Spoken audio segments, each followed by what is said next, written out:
Hello বন্ধুরা, কেমন আছো? আশা করি ভালো আছো। তো ফাইনালি চলে এসেছি আমি রাসবেলায়। তো যেখানে রাসমেলা হচ্ছে পাতিবুনিয়া, তো সেখানে আমি এখন রয়েছি। তো গাইস, দেখতে থাকো পুরো ভিডিওটা। তো দেখতে পাচ্ছ গাইস, আমি এখন ঠাকুর মন্দিরের কাছে আছি। তো ঠাকুর মন্দিরে তোমাদেরকে দেখাচ্ছি। দেখো কতগুলো রাধাকৃষ্ণ ঠাকুর হয়েছে, আর এর পাশে রয়েছে অনেক কিছু ঠাকুর।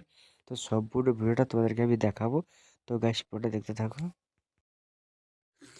হ্যালো বন্ধুরা, দেখো আমি এখন রয়েছি মন্দিরের সামনে। তো ঠাকুরগুলো তোমাদেরকে দেখাচ্ছি আর রয়েছি। তারপরে হচ্ছে কি বলতো, সাইডে যে সব ছোট ঠাকুরগুলো আছে সেগুলো দেখাবো। তারপর চলে যাব আমি হচ্ছে তো হরিমঞ্চ রয়েছে।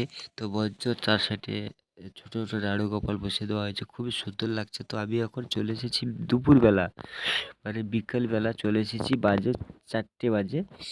তো বেশি সময় থাকবো না, কেননা আবার রাত্রিতেও দেখাবো তোমাদেরকে, সেই জন্য একটু বাড়িতে দরকার আছে, চলে যেতে হবে। তো দেখো সাইডে ছবি আঁকা হচ্ছে। তো ছবি আঁকাগুলো আমি এখন দেখাচ্ছি। দেখো কিভাবে ছোট ছোট ছেলেমেয়েরা ছবি আঁকছে, খুবই সুন্দর লাগছে। আর দেখতে পাচ্ছ ওই যে সাইডে অনেকে দাঁড়িয়ে রয়েছে, ওরা হচ্ছে দেখছে।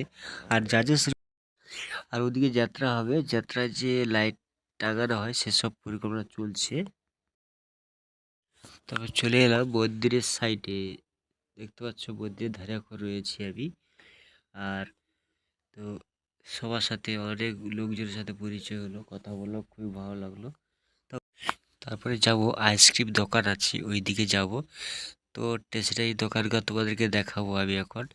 তো চলো স্টেশনারি দোকানে যাচ্ছি। স্টেশনারি দোকানগুলো খুব সুন্দর সাজিয়েছে, মেলাটাও খুব সুন্দর পরিবেশ, খুব সুন্দর সাজিয়েছে। তারপরে যাবো আইসক্রিম দোকানে। দেখো একজন ছোট্ট ছেলে দাঁড়িয়ে।